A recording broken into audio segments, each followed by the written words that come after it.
Vitamin B12 बहुत essential nutrients है हमारे आहार के लिए, हमारे बॉडी के लिए। इसकी कमी से बहुत सारे चीज़ देखने को मिलते हैं। तो जैसे अगर विटामिन B12 की अगर कमी होती है तो आप इसे कैसे पहचान सकते हैं? थकान बहुत जल्दी लगती है, थोड़ा सा जी मिचलाता है, किसी किसी को ये चीज़ समझ में नहीं आती है और किसी किसी का ये डायग्नोस हो जाता है कि B12 की कमी है।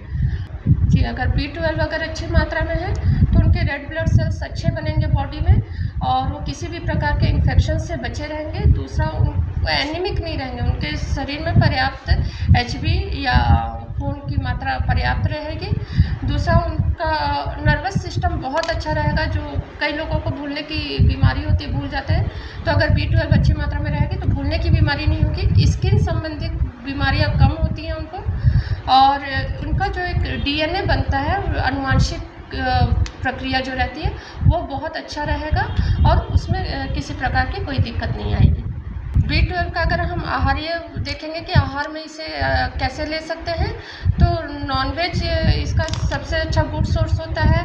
Meat, fish, egg. और अगर हम वेजिटेरियंस की बात करें तो उसमें है मिल्क एंड मिल्क प्रोडक्ट। इसके अलावा अगर गुड मिल्क प्रोडक्ट में B12 पाया जाता है। और इसके अलावा अगर हम बात करें तो फर्मेंटेड फूड्स में भी, जैसे सीरियल्स का फर्मेंटेशन होता है तो उसमें B12 जनरेट हो जाता है।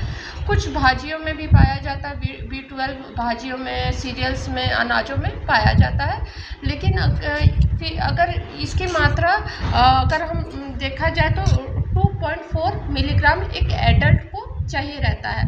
ये बहुत मिलीग्राम, माइक्रो मिलीग्राम, तो ये बहुत कम होता है। और ये हमें अपने नॉन वेजिटेरियंस को तो मिल ही जाता है, वेजिटेरियंस में थोड़ा कमी देखी जाती है B12 की। तो इसको फुलफिल करने के लिए हमें मिल्क प्रोडक्ट लेना चाहिए अगर वेजिटेरियन है, और फर्मेंटेड फूड्स को लेना चाहिए। भाजियाँ भी अच्छा सोर्सेस होती है B12 की।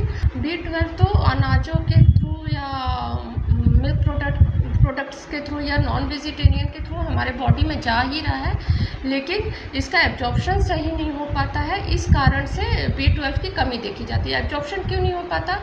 कि हमारे आहार में कुछ गलतियां होने के कारण, जैसे अगर हम खाना खाने के तुरंत बाद अगर हम कैफीन का प्रयोग करते हैं, चाय, कॉफ़ी, तो B12 का एब्जॉर्प्शन हो जाता है। दूसरा, अगर हम जैसे खाना खाते हैं तो जो स्टमक में HCl प्रोड्यूस होता है, हाइड्रोक्लोरिक एसिड, अगर वो ठीक से नहीं बन पाता है किसी भी कारण से, तो फिर B12 की कमी देखी जाती है।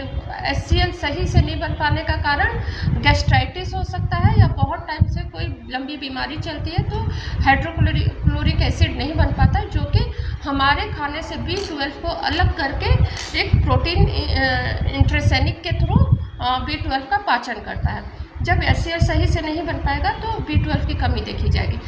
बहुत ज़्यादा जो अल्कोहलिक होते हैं, नशा करते हैं, उनके में भी B12 की कमी पाई जाती है, क्योंकि जो हम खाना खाते हैं उससे जो न्यूट्रिएंट्स निकलता है, अल्कोहल या कैफीन उसे बाइंड कर देते हैं और उन न्यूट्रिएंट्स को हमारे बॉडी तक जाने नहीं देते। बहुत टाइम से या कोई जो जख्मी होते हैं या सर्जरी होती है, उसमें भी B12 की कमी देखी जाती है। B12 की कमी को फुलफिल करने के लिए आप सही आहार का चयन करें। और नॉन वेजिटेरियन है तो आप नॉन वेज में तो अच्छी मात्रा में B12 मिलता है। खाने के जस्ट बाद आप कॉफ़ी, कैफीन या चाय या किसी भी प्रकार के मादक पदार्थों का सेवन ना करें। दूसरा, अगर आप वेजिटेरियन हैं तो मिल्क प्रोडक्ट और सीरियल से तो आपको B12 मिल रहा है। इसके अलावा आप सप्लीमेंट्स को भी यूज़ करें। B12 के जो सप्लीमेंट्स आते हैं उनका भी यूज़ करें, तो B12 की कमी आपके अंदर फुलफिल हो जाएगी। बीच बीच में आप सप्लीमेंट्स का सेवन कर सकते हैं।